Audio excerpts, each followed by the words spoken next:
लखनऊ में यहाँ AMP यानी एसोसिएशन फॉर मुस्लिम प्रोफेशनल्स की मीटिंग चल रही है। देश भर के माहिरीन आए हुए हैं, अमिताभ कुंडू से लेकर जफर महमूद से लेकर खुद जो AMP के चेयरमैन हैं आमिर इदरीसी हैं और उनकी तमाम टीम है। कई सारे पूर्व नौकरशाह आए हैं, IG हैं, DGP हैं। यहाँ पर रोड मैप की बात हो रही है। अगले 25 सालों में क्या रोड मैप अख्तियार किया जाए जिसके ज़रिए से मुसलमान राष्ट्र निर्माण में राष्ट्र की एकता और अखंडता को सुनिश्चित रखने में अपनी वो भूमिका कर पाएँ, अपनी वो भूमिका अदा कर पाएँ जो भूमिका जो है ब्रिगेडियर उस्मान ने अदा की थी, जो भूमिका जो है डॉक्टर APJ अब्दुल कलाम ने अदा की, जो भूमिका मौलाना अबुल कलाम आज़ाद ने अदा की, या जो भूमिका वीर अब्दुल हमीद और अशफाकुल्लाह खान जैसे लोगों ने अदा की है। उसी पर बात चल रही है। आइए देखते हैं इस पूरे प्रोग्राम को लेकर के क्या कुछ कहना है।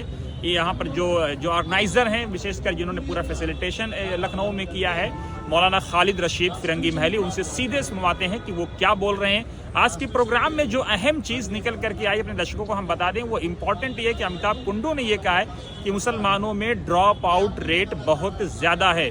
25% वो हैं जो इसलिए ड्रॉप आउट कर जाते हैं कि उनके पास पैसा नहीं होता है, एक्सपेंस नहीं होता है, और 21% लोग वो हैं जो इसलिए ड्रॉप आउट कर जाते हैं कि उनके यहाँ तालीम की कोई अहमियत नहीं है। वो अपना कारपेंटर है या दूसरे पेशे को, पेशा वाराना चीज़ों को तरजीह देते हैं, स्किल को तरजीह देते हैं कि वो फ़ौरन कमाने लगेंगे, उनके घर का जो है अखराजात और दूसरी चीज़ें चलने लगेंगी। उन्होंने ये भी कहा कि जो सरकार की स्कीमें हैं, विशेषकर जो टॉयलेट की स्कीम है, उसमें मुसलमानों की बड़ी भागीदारी रही है, और जो LPG की स्कीम है उसमें मुसलमानों की बड़ी भागीदारी रही है। लेकिन उसके अलावा दूसरी स्कीमों में मुसलमान कदरे कमज़ोर नज़र आते हैं। अमिताभ कुंडू ने इस बात का भी अपने प्रेजेंटेशन में दावा किया। उन्होंने कहा कि ज़रूरत इस बात की है कि स्कॉलरशिप को बढ़ाया जाए ताकि ज़्यादा से ज़्यादा लोगों तक तालीम को पहुँचाया जाए।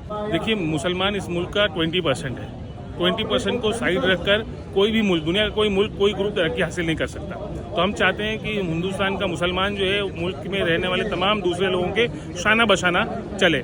उस तरह से चलने में, कंट्रीब्यूशन देने में सबसे अहम ज़रूरत इस बात की है कि मुसलमान तालीम याफ्ता हो, मुसलमान इकोनॉमिकली डेवलप्ड हो, मुसलमान सोशली और कल्चरली भी वाइब्रेंट हो।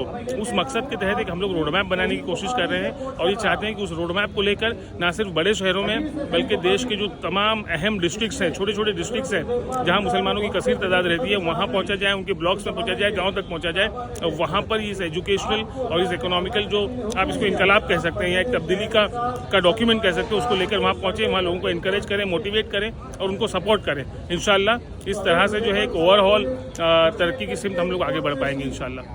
मुख्तलिफ स्टेट से डेलीगेट्स आए हैं और बड़े माहिरीन और एक्सपर्ट्स आए हैं और सबका अपने ख्यालात का इजहार कर रहे हैं। और आज के इस प्रोग्राम का इफ्तिताह फ्लैग होस्टिंग के ज़रिए से किया गया, और इसमें मुल्क भर से आए हुए एक्सपर्ट्स ये इस पर गुफ्तगू कर रहे हैं कि हम लोग कौन सा वो तरीक़ा इख्तियार करें और क्या रोड मैप हो जिसके की तहत हम लोग अपनी नेशन बिल्डिंग में मुसलमानों की तरक्की के ज़रिए से अपना कंट्रीब्यूशन पेश कर सकते। मेरा मानना यह है कि पिछले 70 सालों में अपने मुल्क में मुसलमानों ने तरक्की की है। ऐसा नहीं है कि तरक्की की है, और हर सेक्टर में, हर कम्युनिटी में का इम्प्रूवमेंट हुआ है।